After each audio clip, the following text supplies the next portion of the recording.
Hello Year 3 and especially my lovely Class 3C.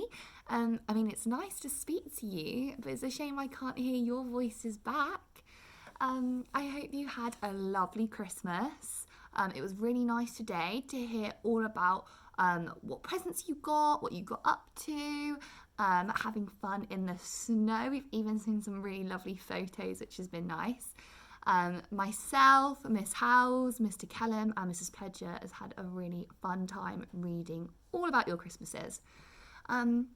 So as we know, teaching's a bit different at the moment and you can't come into school, but we are filming us teaching, and each day I am going to read you a chapter of the book I was going to read with 3C. So we had a lovely time reading Billionaire Boy by David Walliams. So I bought the new book, that's upside down, the new David Walliams book called Codename Bananas, which is set in World War II, which is our new topic. So I thought it'd be nice each day to read a chapter that you can read you can read along at home.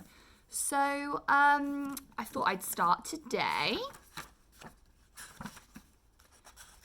with the first section, which is introducing the characters, so on where it's set. So I'll show you each page as we go along. But Britain, it's set in London on December 1940 in the Second World War. So Britain has been in a bitter war with Nazi Germany for over a year. It is the height of the Blitz and Nazi bombs rain down on the city. The people of London live in fear, as do the animals of the city, particularly those in London Zoo. The characters in our adventure are Eric.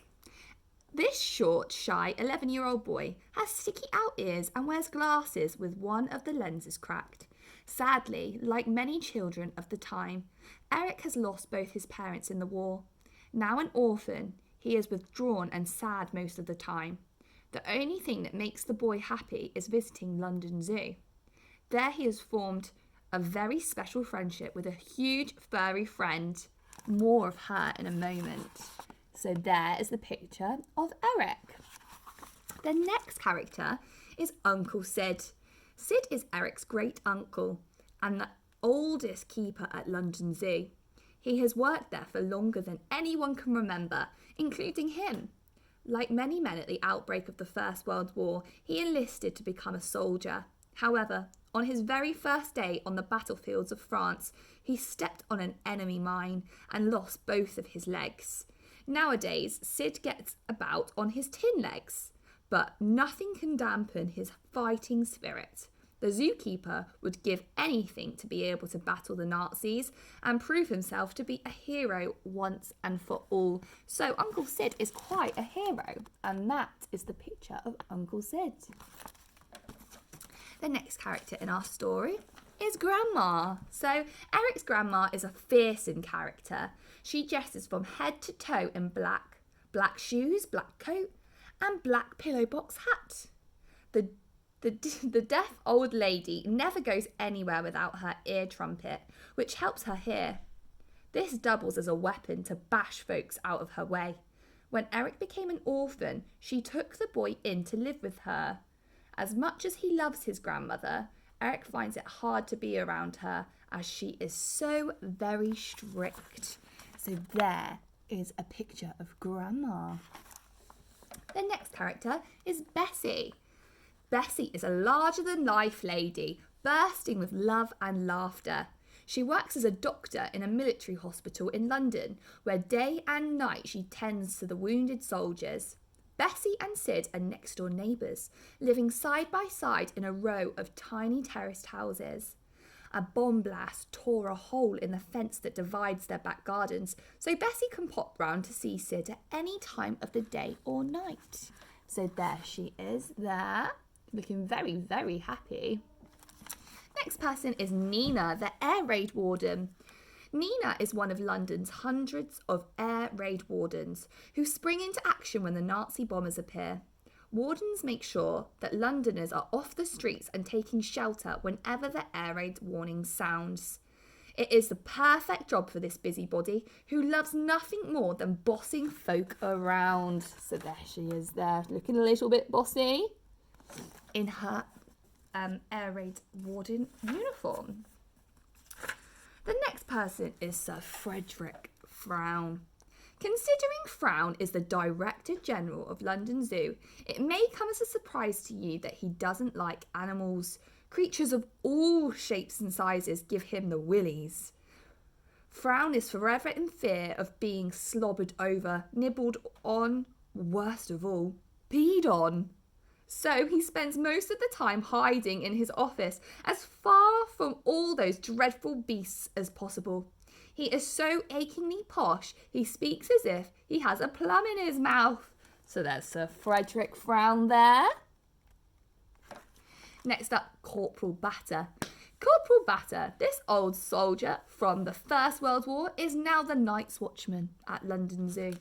Bata sports a big bushy moustache and is never without his tin helmet, his chest full of medals, and most importantly, his rifle. Bata has strict orders to shoot any dangerous animals that escape from the zoo during the nighttime bombing raids. So there he is with all his medals. Miss Gnarl.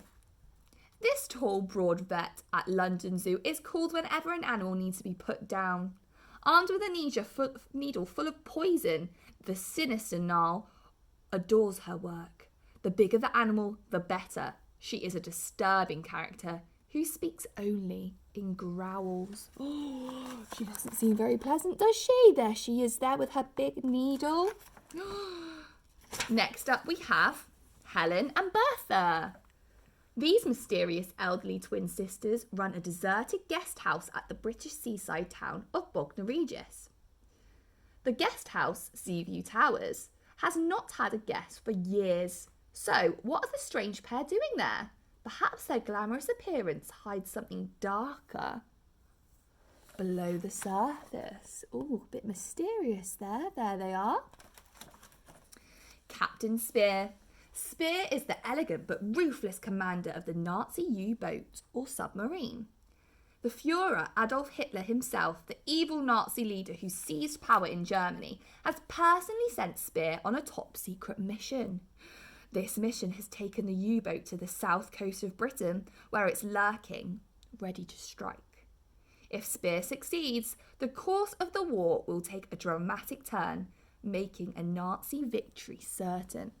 So he is not good at all. There he is there. Oh dear. How many more have we got? 2 more characters to go. There's loads of characters in this story. Next up is Winston Churchill. Some of you may have heard of this man. The British Prime Minister is a big, balding man, always dressed immaculately in 3-piece suits, bow ties and Homburg hats. Winston Churchill is famous for his stirring speeches, his dogged determination, and his fondness for brandy and cigars. He is seen by many as the only leader who can lead Britain to victory over the Nazis. And last but not least, we have Gertrude the Gorilla. One of the oldest animals at London Zoo, Gertrude is also the most popular. She is the zoo's star attraction. Children delight in the old ape's escapades, and she loves to show off for the crowds, especially for a banana or two.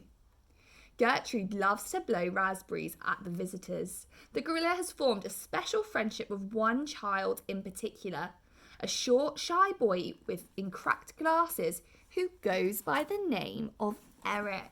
So that is the animal Eric was talking about. So it's set in London. There's the map of London there.